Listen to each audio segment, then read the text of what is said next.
नमस्कार साथीहरू, तपाईलाई हाम्रो YouTube च्यानलमा स्वागत गर्न चाहन्छु। म छु तपाईहरुको साथी ऋषि सापकोटा, तपाईहरुको प्रशिक्षक, तपाईहरुको शिक्षक। आज मैले तपाईहरुलाई केही नमुना पाठहरू अथवा नमुना मोडेलहरू लिएर आएको छु। तपाईले यसको सही आन्सर दिनु होला। र यदि मसँग फेसबुकमा पनि जोडिन चाहनुहुन्छ भने कृपया मेरो फेसबुक आइडी म तपाईलाई शेयर गर्न चाहन्छु। सुरुमा @ हान्नुस्, फेसबुकको सर्च बक्समा गएर त्यसपछि ऋषि हान्नु, RIS चाहिँ ऋषि हान्नु, त्यसपछि 98 लगातार है 9844 हान्नु, अनि सापकोटा SAPKOTA यो हान्नु भयो भने म बाहेक अरु कसैलाई पनि भेटाउँदैन। जसमा फ्रेन्ड रिक्वेस्ट पठाएर मलाई SMS गर्नु होला। अनलाइन कक्षा लिन चाहनुहुन्छ भने पनि तपाईको फोन नम्बर चाहिँ मलाई इनबक्स गर्नु होला है त। आज म तपाईहरुलाई केही मोडेल सेटहरू लिएर आएको छु। तपाईलाई कस्तो लाग्छ सुझाव सल्लाह र प्रतिक्रिया दिनको लागि नभुल्नु होला है। तपाईले कमेन्ट बक्समा चाहिँ जस्तो लाग्छ त्यस्तै कमेन्ट गर्नु होला। म तपाईहरुको लागि निरन्तर भिडियो लिएर आउने छु। तपाईलाई सहजता प्रदान गर्ने छु, तपाईलाई केही हेल्प गर्ने छु है।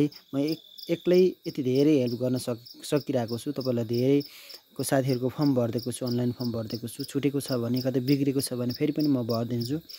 सुरु गरौँ। प्राथमिक तह कुन कक्षामा 50% आवधिक मूल्याङ्कन हुन्छ भनेको छ। भनेको यसमा चाहिँ कसरी सिक्नु भन्दा कक्षामा है तीनवटा खण्ड गराएको छु। कक्षा 1 र 3, 4 र 5, 6 र 7 है।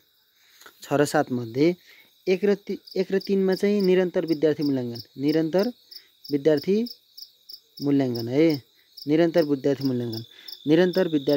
हुन्छ। 1 र 3 मा निरन्तर विद्यार्थी मूल्याङ्कन हुन्छ। 4 र 5 मा 50% आन्तरिक, 50% तपाईको लिखित हुन्छ। यसमा चाहिँ 60% र 40%। अब तपाईले अरु क्वेशन अरु कक्षामा नि सोध्न सक्छ। कक्षा 6 मा कति प्रतिशत आवधिक हुन्छ भन्नु भने तपाईले 60% अनि 40% त्यहाँ दिन सक्छ। एउटा दियो भने त्यति भन्नुला। आन्तरिक 40% अनि बाह्य चाहिँ 60% भनेर लेख्नु होला है, त्यहाँ दिन्छ। अब कक्षा 60% कुन आवधिक मूल्याङ्कन हो भन्दा कति कक्षामा हो भन्दा कति भन्नु पर्यो। 6 र 7 मा जुन अप्सन छ त्यही है। यसरी गर्नु होला है। 1 र 3 मा निरन्तर विद्यार्थी मूल्याङ्कन, 1 र 3 मा निरन्तर विद्यार्थी मूल्याङ्कन हो। एमा सबै त्यो जान्दै नजाने नि सधैँ पास गराउने सिस्टम हुन्छ के, कक्षा उन्नति गर्ने है। 4 र 5 मा चाहिँ 50%। कक्षा 4 र 5 मा 50%। 6 र 7 मा चाहिँ कस्तो हुन्छ भने 40 र 60। 60 लेख्ने, 40 इन्टर्नल अथवा आन्तरिक मूल्याङ्कन भन्ने कुरा तपाईले सम्झिनु होला है त। यो बुझ्नु भयो नि त हैन र? नबुझेको साथीहरुले भन्नु है, एकदम बुझ्नुपर्छ। अर्को छ आधारभूत शिक्षा पाठ्यक्रम 2069 ले निरन्तर मूल्याङ्कनको कतिवटा मापदण्ड तय गरेको छ। निरन्तर विद्यार्थी मूल्याङ्कनको कतिवटा मापदण्डहरू तय गरेको छ अथवा तयार पारेको छ भन्दा 6+ आवश्यकता अनुसार थप। जस्तै निरन्तर विद्यार्थी मूल्याङ्कनमा के हुन्छ, हाजिरी हुन्छ हैन, परियोजना कार्य हुन्छ। यस्तै गरेर 6 भन्दा बढी है, 6 भन्दा बढी चाहिँ निरन्तर विद्यार्थी मूल्याङ्कनको मापदण्डहरू रहेका छन्। 6 भन्दा बढी निरन्तर विद्यार्थी मूल्याङ्कनको मापदण्डहरू रहेका छन्। 6 भन्दा बढी निरन्तर विद्यार्थी मूल्याङ्कनको मापदण्डहरू रहेका छन्। 6 भन्दा बढी निरन्तर विद्यार्थी मूल्याङ्कनको मापदण्ड रहेका छन्। यति सम्झिनु है त, एकदम सजिलो छ। अब आधारभूत शिक्षा पाठ्यक्रम 2069 ले कति अङ्क प्राप्त गरेकोलाई क श्रेणीमा राखेको छ। कति अङ्क प्राप्त गरेकोलाई क श्रेणीमा राखेको छ भन्दा 80% र सो भन्दा माथि। 80% र सो भन्दा माथि। अब 80% भन्दा माथि ल्यायो भने त्यो के भयो क श्रेणीको भयो है। ओसी भन्दा माथि ल्यायो भने त्यो क श्रेणीको भयो है। तपाईँले इक्जाममा ओसी त ल्याउनुहुन्न होला है, लाइसेन्समा 25 दुना 50 ल्याए पनि हुन्छ। अब सम्झिनुहोस् तपाईँले ओसी ल्याउनु भयो है, ओसी ल्याउनु भयो भने तपाईँको के श्रेणी आयो क। आफूले व्यवहारमा उतारेर पढ्नुहोस् कि मैले लाइसेन्समा ओसी ल्याएँ भनेको क भयो, ओसी ल्याएँ भने के भयो क भयो, क श्रेणी भयो है त। अब खलाई फेरि 60 देखि 69 सम्म, खलाई फेरि 60 देखि 69 सम्म है त। खलाई फेरि 60 देखि 69 सम्मको ख श्रेणी है त। ग श्रेणी भनेको 40 देखि 49, 40 देखि 49 क ख ग। म यहाँ तपाईँलाई लेखिदिन्छु, अब बुझाइदिनु पर्यो है त। क ख ग,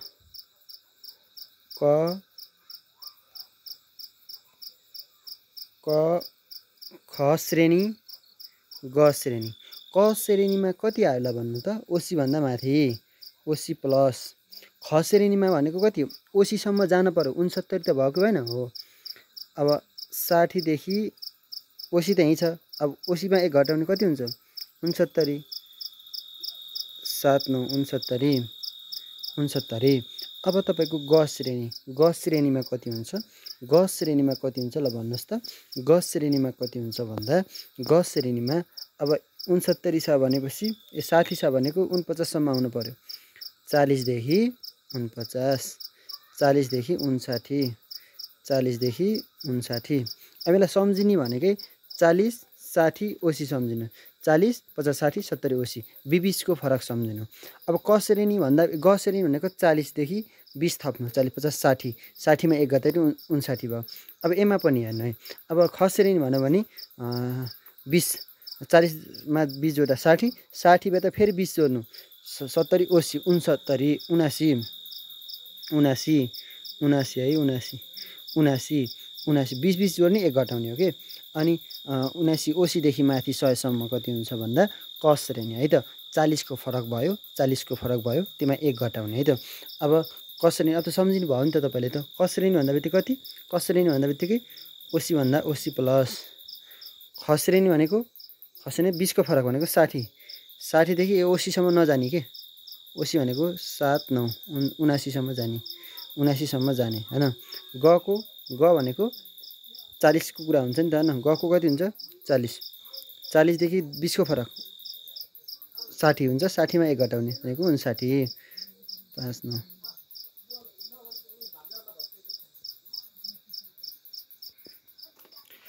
तपाईँले यति क्वेसन जानिसक्नुभयो होला सम्भवतः, मलाई त्यस्तो लाग्यो है त। अब प्राथमिक तहको निरन्तर मूल्याङ्कन प्रणालीमा अति उत्तम कतिवटा रेजा प्रदान गरिन्छ। हो एकदम है त, सजिलो क्वेसन, एकदम इम्पोर्टेन्ट क्वेसन है। प्राथमिक निरन्तर विद्यार्थी मूल्याङ्कन कतिसम्म छ भन्ने सोध्यो भने 3 कक्षासम्म भन्नु है। निरन्तर विद्यार्थी मूल्याङ्कन कति कक्षासम्म छ, 3 कक्षासम्म छ है। निरन्तर विद्यार्थी मूल्याङ्कन कति कक्षासम्म सञ्चालनमा आएको छ भन्दा 3 लेख्नु होला है त। अब अर्को क्वेसन छ हाम्रो, भर्खर सोधेको छ। म तपाईँलाई सजिलो होला भनेर मोबाइलबाट बनाइदिएको, ल्यापटपबाट अलिकति स्क्रिनमा अलिक सानो देखिने भएको कारणले है त। अब हेरौँ है त। अर्को छ प्रश्न नम्बर 6, प्राथमिक तहको निरन्तर मूल्याङ्कन प्रणालीमा अति उत्तमका कतिवटा रेजा अब यसलाई म सिकाइदिन्छु है।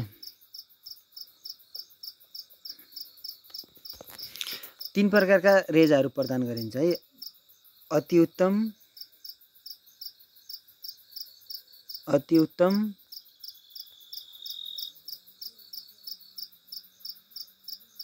अति उत्तम है, उत्तम र उत्तम।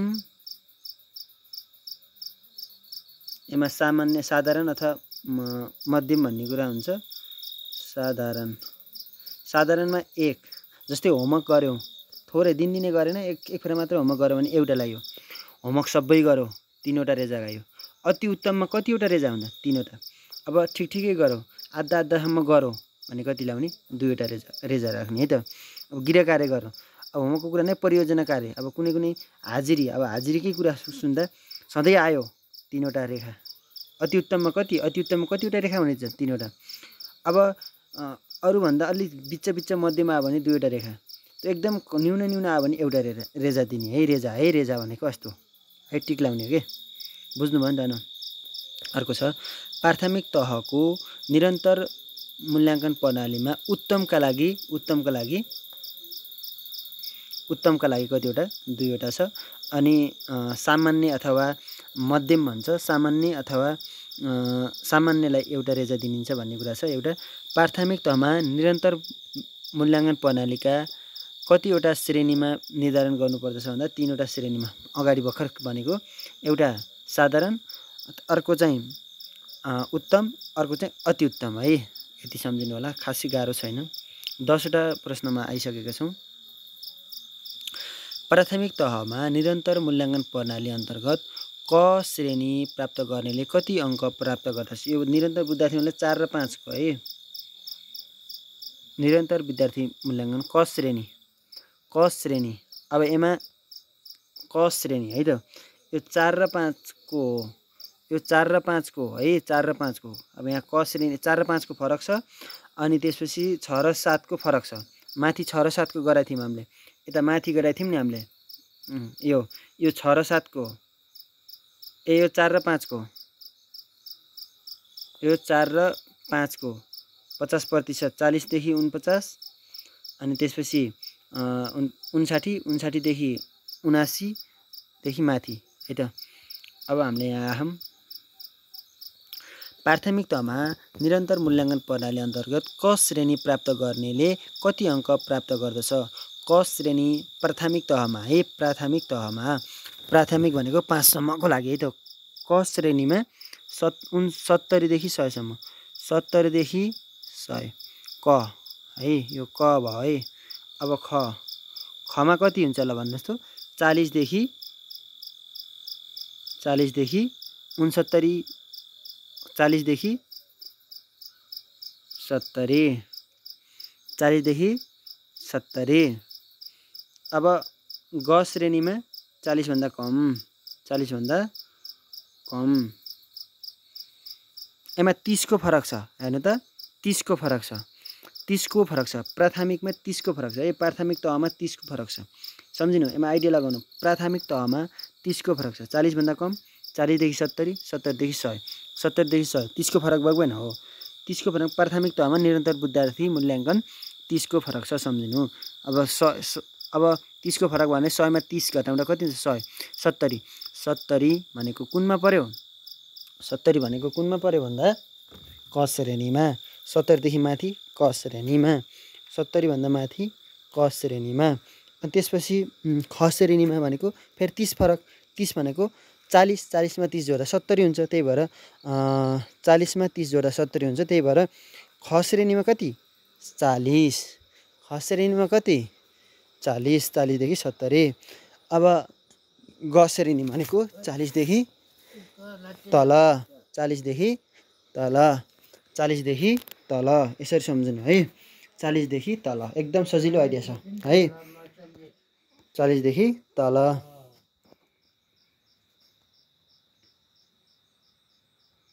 ल, निरन्तर विद्यार्थी मूल्याङ्कन कति कक्षासम्म सञ्चालन गरेको छ भन्दा कति कक्षासम्म? 7 कक्षासम्म है। निरन्तर विद्यार्थी कक्षा उन्नति भनौँ भने 1-3 सम्म फेल गराउनै पाइएन है त है।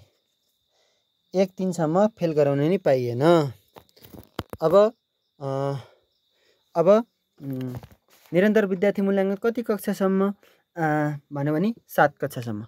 निरन्तर विद्यार्थी मूल्याङ्कन 7 सम्म है त। निरन्तर विद्यार्थी मूल्याङ्कन 7 सम्म, 8 देखि माथि हुन्न है। निरन्तर विद्यार्थी मूल्याङ्कन 7 सम्म मात्रै। निरन्तर मूल्याङ्कन प्रणाली पूर्ण रूपमा कति कक्षासम्म लागु हुन्छ भनेको 3 सम्म। मैले पूर्ण र ऐनै भनेको, पूर्ण भनेको 3 कक्षासम्म, पूर्ण भनेको 3 कक्षासम्म। 3 कक्षासम्म विद्यार्थी लेखेन भने पनि त्यसलाई पास गराउनै पर्यो के। ल, अब एकदम इम्पोर्टेन्ट क्वेसन हो ऐको।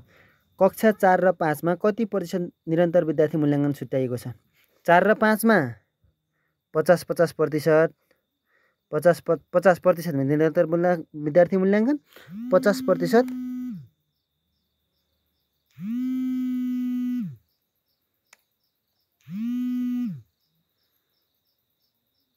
50% विद्यार्थी निरन्तर विद्यार्थी मूल्याङ्कन 4 र 5 मा है 4 र 5 मा 50% निरन्तर विद्यार्थी मूल्याङ्कन अनि 50% फेरि लेखे अथवा परीक्षा हुन्छ है त। अर्को छ 6 र 7 मा फेरि 40 र 60 मैले अगाडि नै भनेको 6 र 7 मा चाहिँ विद्यार्थी मूल्याङ्कन 7 सम्म छ 6 र 7 मा फेरि 60 र 40% है 40%। 6 र 7 मा चाहिँ निरन्तर विद्यार्थी मूल्याङ्कन 40%, अब लेख्ने चाहिँ 60%, लेख्ने चाहिँ 60%, त्यसो सम्झिनु होला है त। अब निरन्तर विद्यार्थी मूल्याङ्कनका कतिवटा मापदण्डहरू छन् भन्दा 6वटा मापदण्डहरू छन्। निरन्तर विद्यार्थी मूल्याङ्कनका कतिवटा मापदण्डहरू छन् भन्दा 6वटा मापदण्डहरू छन्। अर्को छ निरन्तर विद्यार्थी मूल्याङ्कन प्रणालीको परीक्षण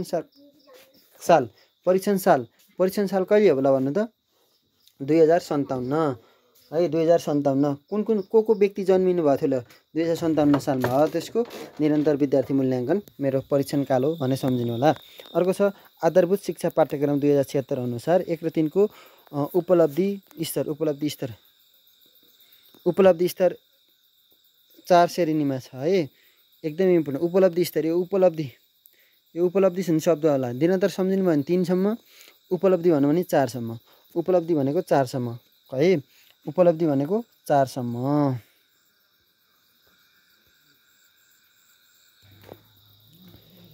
अर्को क्वेसन रहेको छ प्रश्न नम्बर 20 मा छौँ हामी। आधारभूत शिक्षा पाठ्यक्रम 2076 अनुसार कक्षा 6 देखि 8 को आन्तरिक परीक्षाको उपलब्धि स्तर कतिवटा रहेका छन्? आन्तरिक परीक्षाको उपलब्धि स्तर है आन्तरिक परीक्षाको उपलब्धि स्तर कतिवटा रहेका छन् भन्दा 5वटा रहेका छन्। आन्तरिक परीक्षाको उपलब्धि कतिवटा रहेका छन् भन्दा 5वटा है। म पानी पिउँछु।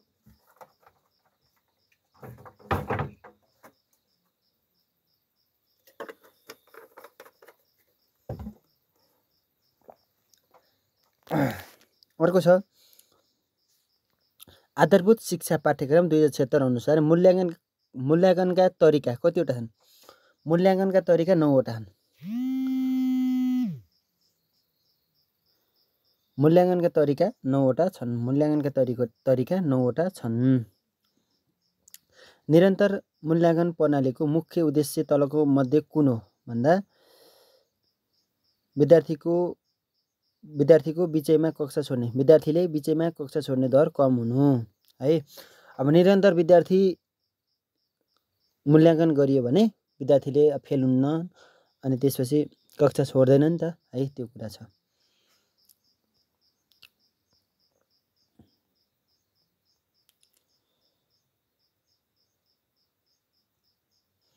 तलका मध्ये कुन परीक्षा विद्यालयले लिने व्यवस्था छैन? कक्षा 8 को विद्यालय ल्याउँदैन। कसले ल्याउँछ? स्थानीय तहले ल्याउँछ है। कसले ल्याउँछ?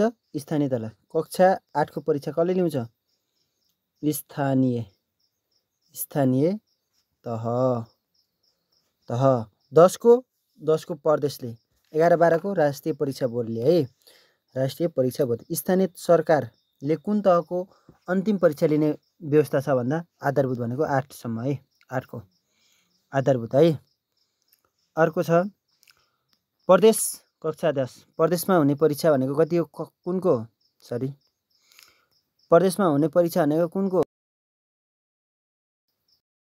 10 को है कक्षा 10 को है प्रदेशमा हुने परीक्षा भनेको प्रदेश 10 को है। अनि सङ्घ अथवा 12 को परीक्षा कुनमा हुन्छ भन्दा राष्ट्रिय परीक्षा बोर्ड अथवा सङ्घमा हुन्छ भनेर लेख्ने है त। विद्यालय तहमा लिने परीक्षाको प्रमाणीकरण कसले गर्छ भन्दा प्रले गर्छ है त। प्रमाणीकरण कसले गर्छ? प्रले गर्छ। कक्षा शिक्षणमा इन्द्रिय मार्फत प्राप्त समस्यालाई के भनिन्छ भने प्रयोगसिद्ध।